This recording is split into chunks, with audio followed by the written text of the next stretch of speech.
Hi, everyone. I'm Ronit from Honeysuckle, the founder and publisher. Thank you so much for coming. This is like closing out Pride Month. Thanks for coming. There's copies of Honeysuckle on the chairs. You can sign up for Housing Works Cannabis Dispensary here. And we're going to talk about cannabis consumption in the Pride or queer communities. New York is opening up, legalizing cannabis, and I think that welcoming new demographics that are out in more ways than one is great for all of us. A lot of us have been kind of like preaching to the choir and in the community and working in the industry, and now that it's legalizing, it's really exciting to see just different industries like fashion, events, coming out of the closet, so to speak. So Kally Compton is our moderator, and she's going to be talking with Phil Gomez, who's the EIC and head stylist of LADYGUNN magazine. Wyatt Harms is the co-founder of Flamer, a great cannabis brand, and Serge is in events. He will be out shortly, so I'll let Kally take it away. Awesome. If we can just have our lovely guests come and sit down, and we can get nice and comfy. Amazing. Okay, so this is a question for both of you, so you can decide who wants to answer. But so the cannabis and queer communities have historically intersected, with LGBTQIA+ activists being some of the strongest advocates in the earliest days of modern legalization. So how do you feel about this intersection and how it's playing out today? I'm excited for where we're at. Like, to be honest. Hi, I'm Wyatt. I'm with Flamer. Yeah, Cool. yeah, we'll just like talk. Hi, we're all friends here. Y'all can probably hear me. But I think there's a lot of there's always been overlap in terms of queerness and cannabis, right? Like, in the U.S. here, we started to criminalize cannabis in response to Mexican immigrants in the 1910s, and it was a way for nativist immigration policy to push people out, right? And that's what, and over time, the history of cannabis, with the criminalization of cannabis, right? It driving it underground, it putting it into this perspective of being something that was illicit, only bad people did that. Well, queer people are normally the bad guys, So watch any Disney movie, right? We're the villains. And so there's always been this natural kind of connection that you see. And now as it kind of comes out into the light, we're starting to see that connection more and more, right? The medicalization and the advocacy for cannabis, the reason cannabis was medically regulated was because AIDS activists pushed for it. That is the history. That's why it became medicalized, was because the AIDS crisis. And so now it's interesting to see as we start to become more legal, as things start to open up, how is this relationship really going to start to develop, right? And I mean, that's obviously what we're trying to do with Flamer. That is exactly who we are. We come out of this community that has not been heard by the mainstream, right? Where a lot of our community are people that are not, they're activists, they're artists, they're people that are part of a counterculture, and that's what cannabis has always been. It's always been this countercultural movement, and that's what queerness has been, right? Queerness has this countercultural element to it, and I think as we start to open up the legalization, the possibilities are really endless. And what I want to see though is I want to see queer people in this industry. I want to, more than any see these queer people who are in the industry bringing up their community alongside them, because queerness is connected, and cannabis helps us connect a little bit more. So I'm excited for the future. This is a new moment for us. This is a new moment for New York. We're out here, we're legal. Hello, look at this. You can get it legally delivered. That did not happen until 2 months ago. So we're new, but I think we're moving into this new space where there's a lot of opportunities, and I think it's really on the people that are working in the space to start to to think about how do we create more of that opportunity where it's rising all boats and not just exclusionary. For sure, yeah. I definitely think it's about, championing others and kind of, bringing everybody up. And yeah, very excited. Do you have anything to add? I mean, I think you said it all. Yeah. I mean, it is a subculture, and it's really up to us to take space in that subculture, the same way that we take space within our own identities. So, yeah, well said. Oh, yeah. My name's Phil Gomez. I am the editor-in-chief of LADYGUNN magazine. I'm also a stylist and creative director, and been working here in New York for about 15 years. I'm originally from Los Angeles. So. Thank you. You can go ahead and introduce yourself first and then answer the question. Okay, cool. So hello, everybody. My name is Serge Fils-Aime. I'm from New Jersey, but I'm based here in New York City. I'm a project producer, among many other things, photographer, model, graphic designer, event host. So I kind of do it all. So I kind of just, threw it under one big umbrella, project producer. Yeah. Amazing. So, Thank you. love it. Do you have anything to add about the kind of intersectionality of the cannabis community with the queer community? My answer kind of overlaps like one of the questions that is upcoming, but I do enjoy how the East Coast is kind of like catching on right now to the West Coast. I don't know if anybody noticed. There's an announcement. DC is going to be legalizing weed recreationally, I believe this weekend, or or I think this upcoming Tuesday, or like this Sunday, something like that. So that's one other state that's going to be in addition to many others on the East Coast now being legal. So I'm really excited about that because one, I feel like it's about time. Yeah. I'm like, we've been behind. And two, I feel like it definitely adds more to freedom.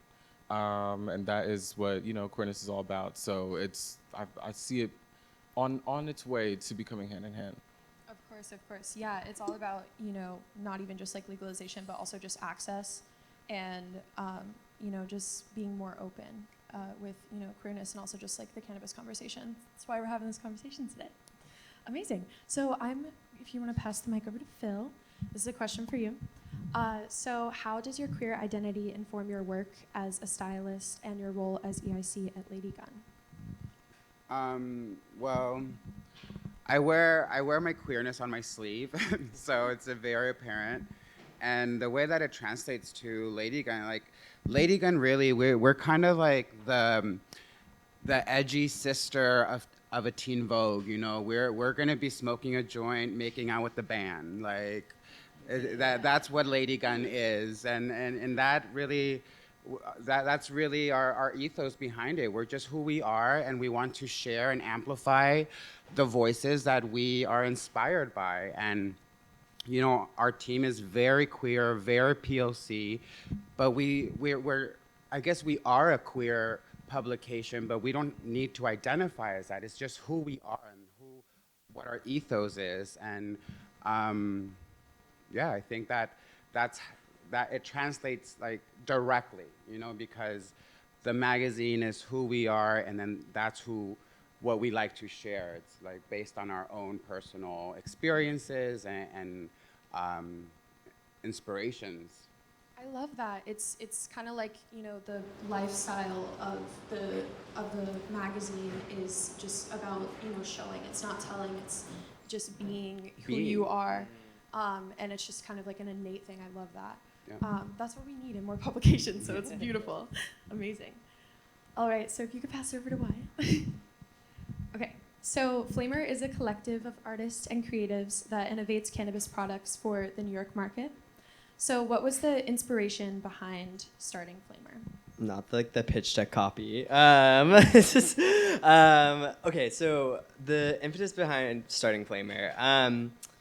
So Matthias and I, who's the co-founder of Flamer, he's the creative behind it. He's the artist behind it, truly. And like all the beautiful images you see associated with Flamer, that's all Matthias. And and we've known each other for about like 5 years, and we met through activism work in the city. We were part of this activist group back in the day, and we ended up kind of like splitting off and like doing some like activist stuff on our own together. And actually, funny enough, like the first official Flamer meeting, because we have one of the co-founder, Khalil, and he was the one that was like in California as a farmer, like managing a bunch of farms, and now he's responsible for the plant inside your joint. And the first time that actually all three of us hung out was June 2020, the first day of Pride, and it was obviously during the Black Lives Matter protest, and we went to Stonewall. I literally remember calling like Matthias like on the back of a moped that I was on like with Khalil and being like, hey, I have this idea, like, because we were in the protest, we were out every night, you know, it's like Pride was just started, and we were like, we need to like do something, we need to make a statement. And so we went to Stonewall and we like cut down the corporate like JetBlue banners and put up a sign that said Pride is a riot, Black Lives Matter. And that sign became like the kind of like backdrop for like a lot of actions, like, and that was the first time that Khalil, Matthias, and I like all hung out. And then literally the next day, Khalil leaves for California to start like working and managing weed farms out there. And so for us, like the impetus behind Flamer is really that community spirit. You know what I mean? Like it is about being involved and like where we come from, and about creating spaces where we can feel seen and feel heard. And like for me, like what I worked at BuzzFeed before, and like I like relaunched BuzzFeed LGBTQ, and like, you know, I honestly like I made them a lot of money for that, but they refused to like reinvest any of that money into like actually hiring people from the community, like which is first of all a bad business decision, but second of all just like rude. Like like literally like why will you not hire someone to do this job that like you're making money off of this identity? Like it's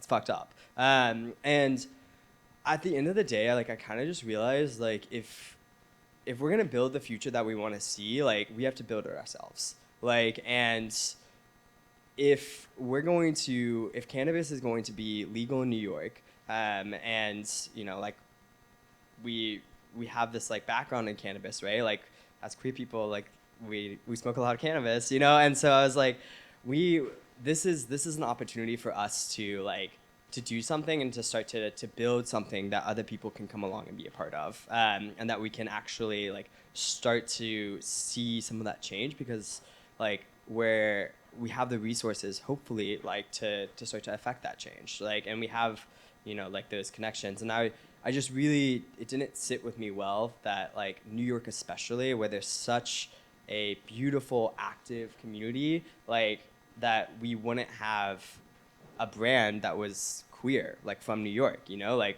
New York is like, I mean, what, like 10% gay at least, like, you know, at least, and then on top of that, like queer people smoke cannabis like 2.5 times more likely, like bi women smoke like the most, you know. It's like there's just like no way that we cannot like create community around that and then start to build more things into that. And like I remember we were like on a panel like yesterday, and someone was asking about like advocacy work and like, you know, what our plans are. And like the truth is like, you know, we are partnering with like local artists, like our farmers, queer, like from like a small family, you know, like all these like things. But like for me, it's just like I'm just excited for this like opportunity to like start to actually like build something that like we can do more advocacy stuff through, you know, like we can provide more community spaces, like we can like create something beautiful that other people can be a part of, and that's what I hope happens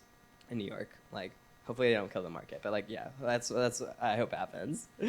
For sure. I love that. I love how it was, you know, born out of a message, and there's action behind it. I feel like there's a lot of brands that will kind of, you know, have this message or, you know, try and say that they're advocating, but they're really not. So, you know, on all levels, you know, like having the queer farmers, having like that message of openness and queerness, but also like, you know, doing the work, like you're, you know, using the resources you have to make sure that you're, getting queer people jobs and having a business that's run by queer people, which I think is amazing. Because, Yeah. like you said, companies like BuzzFeed and other companies, they kind of have this, performative, like, mask, so to speak, but behind it it's not, Yeah. genuine. And so I really love that. All right, so the next one is for Serge. Thank you. So let me find my little question here. All right. So there's a little little script here. So at 22 years old, you have had an astonishing resume. So you've modeled in Vogue. You have done photography for major media outlets and celebrities. And you've even worked and your work was even featured on Law and Order, which is really cool. How have you managed to motivate yourself to be such a high achiever at a young age? Like, how do you keep yourself going? Well, I guess I'll go back to where it all started. So I started photography at 8 years old. My dad is a photographer, so as a kid, I thought the coolest thing was like how something could be in focus and the background be blurry. So I was like, oh my God, like how did you do that? So I guess growing up, going from 8 and having the little point and shoot cameras, at this point, creating to me is like it fills my inner child. So I feel like I'm never gonna get tired of it. So when people ask, how do I keep going? How do I like not get tired? How do I not get bored? I don't know. I don't think the little kid inside like could ever get bored of like creating and taking pictures and just seeing my ideas in my head become reality. So I think that enough is motivation for me to just keep going because it's proven itself to, I don't know, like give me great results, so. Thank you. Check it out. Check it out. Amazing. Yeah, I feel that. I do a lot of things as well. I model, teach, write, amongst other things. And yeah, definitely feeding that inner child. I feel like we've all kind of talked about it, like our creativity is like coming from, not only just like our queerness, but like it's that just passion and like longing for freedom and just openness. And I just really love the inner child thing, because we all need to, do some inner child healing and, like, just it's kind important. of support that. And I feel like the queer community and cannabis community too is just a place to do that for sure. And cannabis can even help you as well with healing your inner child. I think like even to just go to the park with your friends and just smoke and like think and just reflect. Even taking your journal out and being able to write and just visualize, really anything that you would like to see yourself complete. Think about the passions that you had as a kid. I don't know. I feel like smoking, adds like that level of comfort and ease for you to really like sink into that mode, into that headspace. So I don't know. It all works for me. Yeah, no, for sure. I definitely feel like it helps, like when you find kind of your groove, you find, what type of cannabis works for you. Seriously, yeah. Yeah, when you find that, it can just open up like your creativity and also just making you feel comfortable. Like for me, I use it for anxiety. And also just my creativity. I've heard, the canna moms that they use it to kind of get in that like kind of kid mindset, and they'll like play with their kids. They'll have these fun activities planned, like, so I really love that. Right, and even if it's not THC, CBD is really cool as well. For sure. So for a little lighter version to get into that mode, to ease with anxieties and stuff like that. So exactly, yeah. There's so many different forms, and especially now that we're having, New York open up, there's only going to be, more and more products and more access. So. Right. All right. So the next question is just kind of a general question, so anybody can answer. So what role does cannabis play in the industry that you work in? Is it accepted? Is it stigmatized? Is it allowed? What's kind of the, gist? My industry, I would say fashion industry / creative industry overall. I would speak more for fashion industry. the interesting part is this. It's like fake taboo. It's like a thing where it's like everybody smokes, but no one really like, like blast it or like say it. But it's kind of like if you're at a fashion party and someone's like, oh, let's go step out to smoke real quick, you'll see like a herd of people following you to go smoke. And it's like the whole party left. So it's kind of in my head like, okay, I mean, if everybody's gonna go outside, why can't we all just stay inside? If we're all, cannabis users. So it's kind of like we all use it, we don't really talk about it, but a lot of these events are definitely more alcohol focused. So I would like to see how that changes in a couple years. But that's as much as I can speak for the fashion industry. What do you think? Yeah, I think with my experience, I feel it's more accepted in a creative, field. When I came to New York, I was a late bloomer smoking. So when I started smoking, I came to New York. I was already a big smoker, and smoking was always just part of like who I was with my work and on sets, and it was just something that it was kind of like a joke, and it was like, oh, Phil and Smo is like styling high, that was like high style, like all of these like just like puns like one after another, and to me it was just part of my creative process, a part of how I work and my identity as an artist. So it was just kind of like kind of like an artistic stick. It's like here, the stylist that smokes and is always high, but it's doing great work. So yeah, I never saw that stigmatized, but I like the idea of like, yeah, because a lot of fashion and a lot of events are so alcohol driven, but it would be, I would like to see like, more events that embrace cannabis smoking over a cocktail, or and see how that changes socially as like a networking thing, because we all like to go and get a free cocktail at like an event, or socialize over a cocktail. It would be nice to start promoting a joint bar just as easy as a cocktail bar. Yeah, I love that. Yeah, I definitely think, kind of introducing cannabis into more like social and networking spaces, I think is a good idea. Because again, a lot of us are using it anyway. We're using it for our creativity. We're using it to help our anxiety. We're using it socially, like with our friends. So like, why can't we, be open and loud about that? Especially, when like alcohol is at the forefront. And I think that that's something that will most likely come along, as we are, in charge of these events and things like that, and kind of pushing for that. So Wyatt, obviously you work in cannabis. So it's kind of stigmatized. They actually like don't know. I'm just kidding. But also, can we give like a quick shout out to like high functioning stoners, because like y'all like literally. I mean, we exist. It took me a while to get to that point. Exactly. I couldn't. I remember I tried to do homework one time. Yeah. And it was an essay, made no sense. I know. Well.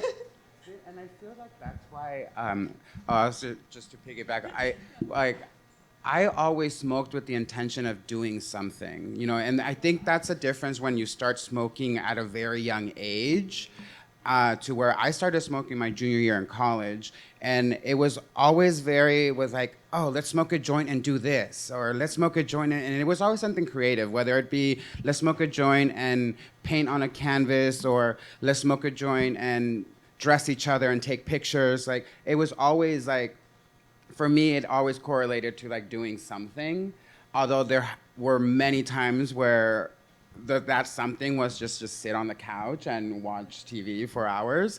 But yeah, like I am a very like high stoner that can produce, and I actually prefer to do it in that way. And I don't know if it's because of like anxiety or like creativity. It really does open me up to become more active and more proactive in my work. I love that you said smoking with intention, or like doing it with intention, because that was definitely like something for me that doing it with intention, having kind of not like a plan that you stick to, but just you know, you're not just like willy-nilly, like, oh, like, you know, blah, blah, blah, which definitely happens, you know, when you're younger and you're just kind of, you know, the stoner kid kind of thing. I love that. There is nothing better though than being like high in New York and like not knowing what you're doing and just like bopping around. Oh, it's so like fun. yeah. Some There's of my so best much to days. see, so much to do. Exactly, yeah. You never know where you're gonna end up. But yeah. Love that. Amazing. All right, let me pass it back over to Serge. I'll ask you a question real quick. Okay, so this is more kind of, you know, about identity and such. So how did you first come to understand your queer identity? So what would you say to people who are concerned about young people's exposure to LGBTQIA plus culture? And how has being part of this community helped you? Because there's a lot of, you know, in this country right now, there's a lot of, you know, what is queerness being taught to kids and kind of stuff like that. And so, like, you know, how has your identity kind of helped you? And, you know, what would you say to that? So, okay. This is a very layered question. It's always layered. So, my answer to that question is like, I feel strongly that, okay, look. So, okay, I'll answer. So, there's a couple parts to the question.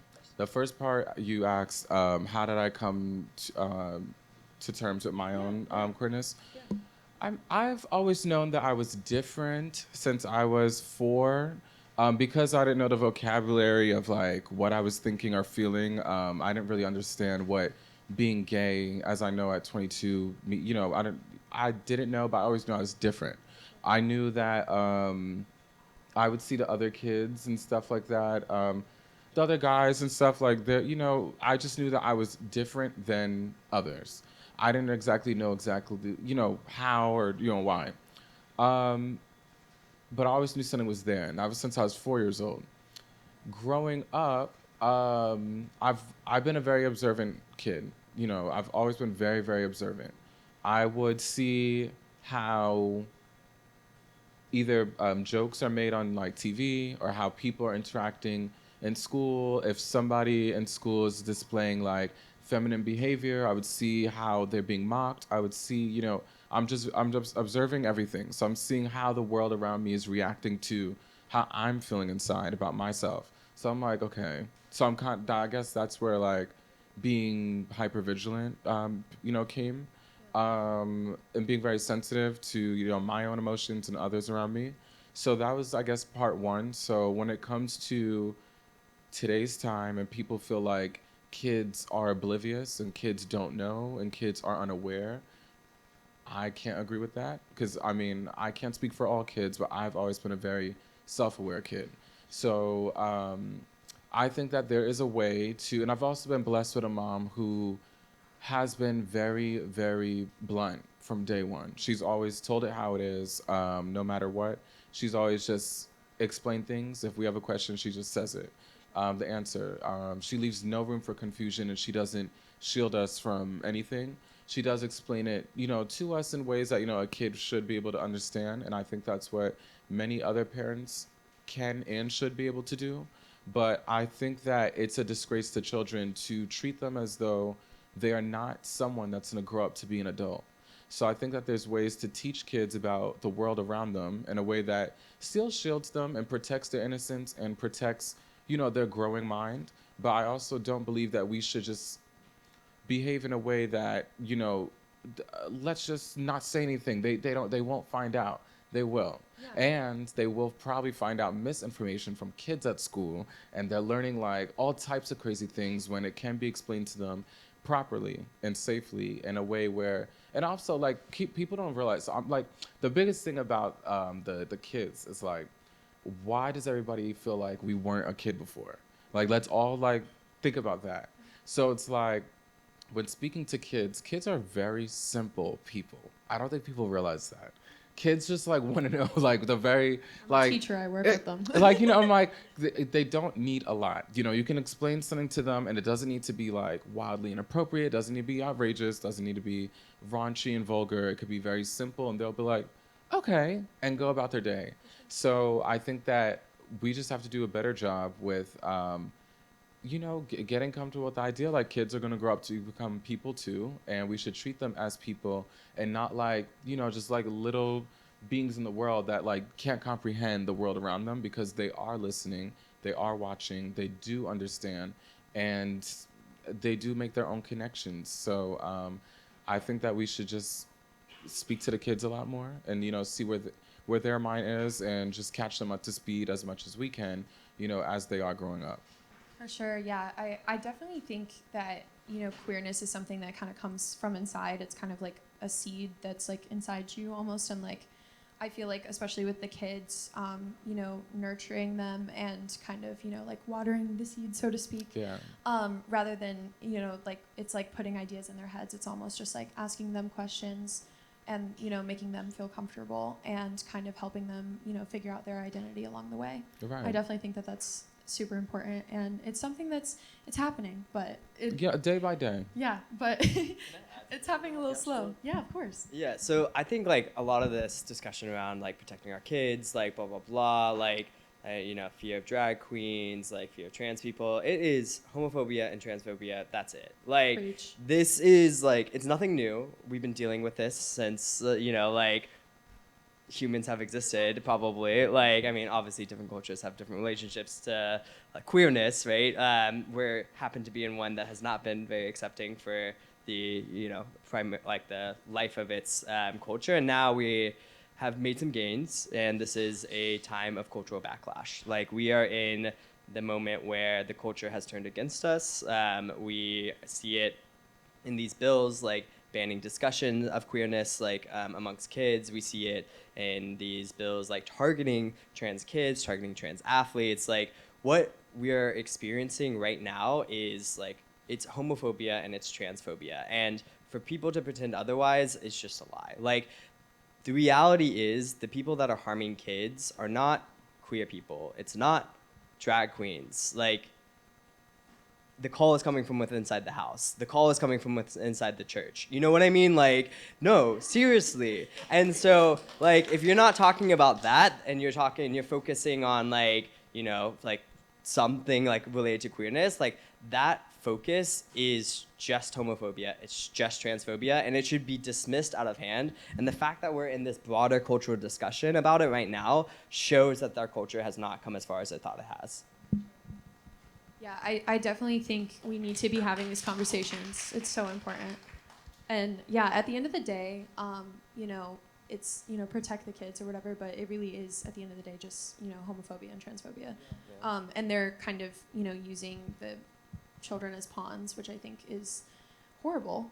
And we should definitely not. And a playbook that's a tale as old as time. Like that is how cultures have started waves of persecution against queer people in the past, is a narrative around children. Like, this is nothing new. Like, sure. We have been here before.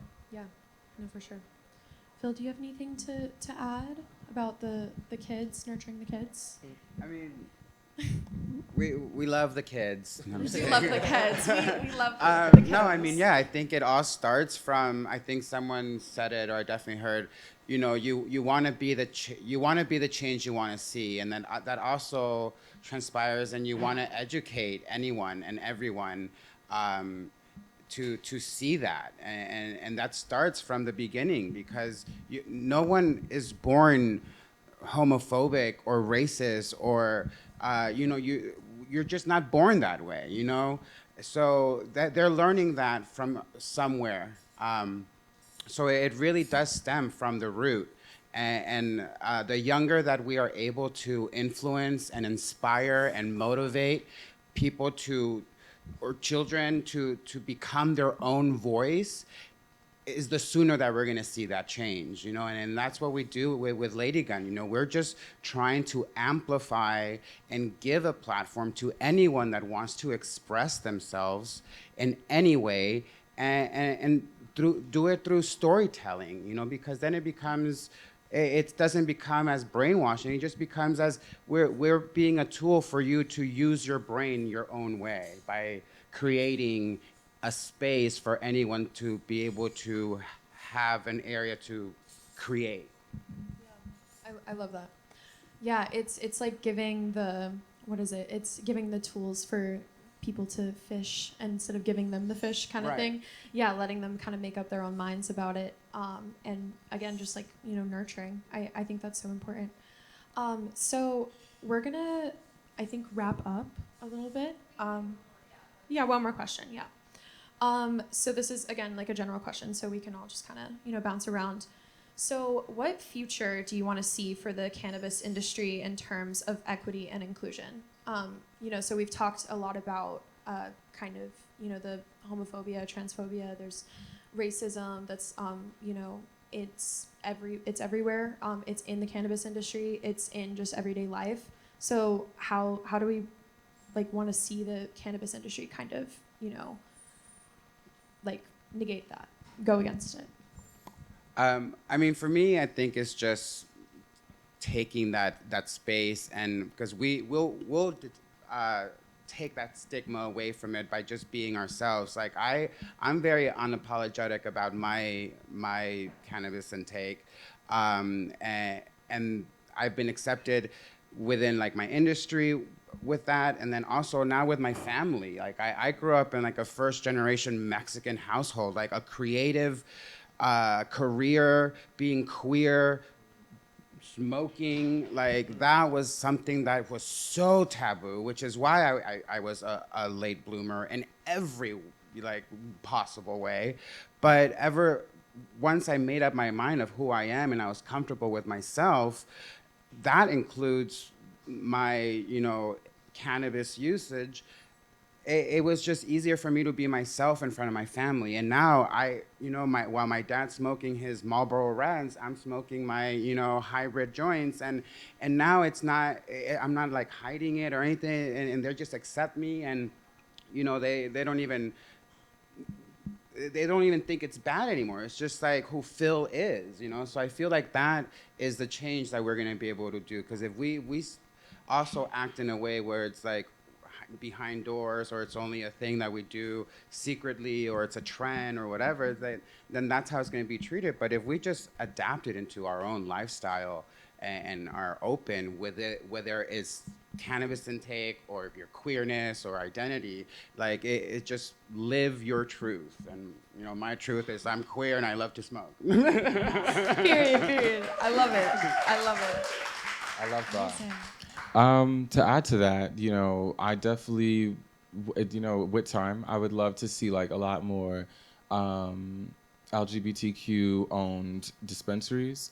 I would love to see a lot of, gay owned weed accessories, a lot of different like products, in stores for people to buy, a lot more cannabis/pride events and stuff going on as weed is being legal and it's recreational, and we can do a lot more with it. So I think, the overall, a lot more exposure.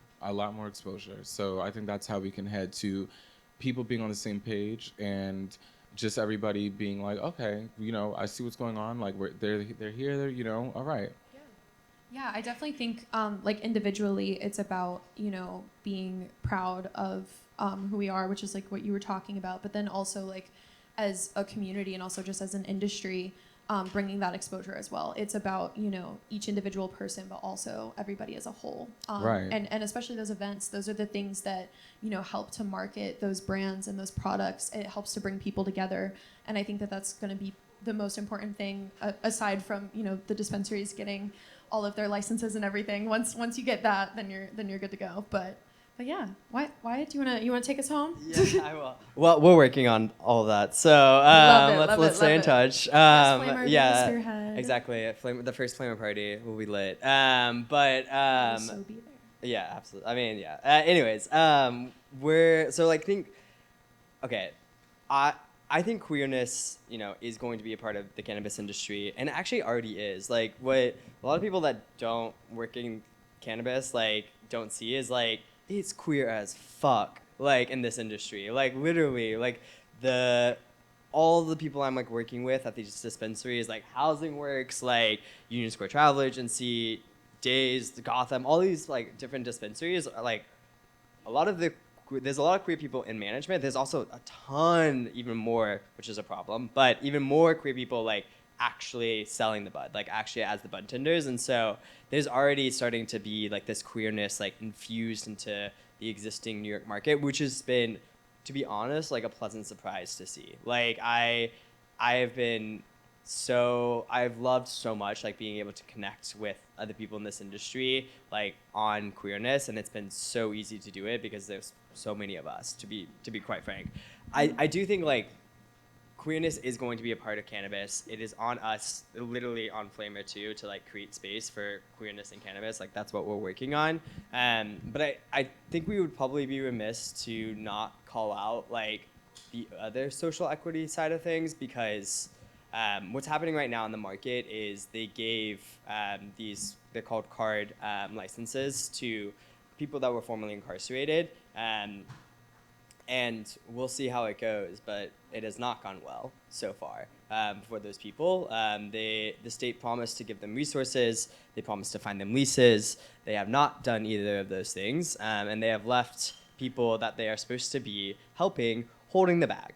And that is absolutely unacceptable. And so when I look at this industry, like that right there, that for me is problem number one. Like you cannot leave those people who you told you would help like holding the bag, who changed their entire life to make this happen, and you do not provide them a way to do that. And if they allow these big medical operators in, which they're going to by the end of this year, like those people may not be able to ever get started. Like they might be done before they even started. And that to me is like, I cannot believe you would take something that was so equitable and then create more inequality on top of it. But I mean, damn, isn't that the society we live in? Like, right? Like, it sucks, but like, I don't know. Like, it's just, I see that happening right now, and we're still in a moment where it hasn't, fully happened yet, right? But like, that's what I think people should be paying attention to. Like, when we talk about social equity in this market, is like, we need to make sure that the people that were given those licenses are taken care of, because it's such an immediate way that we can start this market off on the right foot. Please, do not give it to these like medical operators who have like unspeakable amounts of money from hedge funds, from who knows what, like really, like from private white family offices, like truly, like we need to be building a market here in New York that is equitable. And I really like how New York started. I really like their attention. I think a lot of people that work at the OCM have absolutely the right intentions here. But like intentions are one thing, like results are another, and we haven't seen the results yet. And so let's keep pushing for it. For sure, yeah. Let's keep pushing for, championing those legacy operators, the little mom and pop shops. Those, people like built this community, built this industry basically here in New York, and we need to be honoring them. Yeah. And we also need to be honoring our, queer people for helping this industry come to life and continue to come to life. So yeah. Of course, and funny, literally, Yes. like we are the consumers and also the producers. Yeah, literally. No, for real. But yeah, I just wanted to thank you all so much for sharing, parts of your identity and also just your ideas and everything. I think this was a lovely conversation. As we continue to have more conversations like this, that's the start of it, is just being open about it, having a conversation about it, being willing to educate, willing to listen and to learn. And that's what we're doing here today. So thank you. Yeah. And thank you to the lovely audience. I'm so glad all of you are here today. Thank you. I brought some issues of LADYGUNN. If you would like one, I'll leave them on the table. Please take some. We also do have some flamer samples if you'd like to see us after.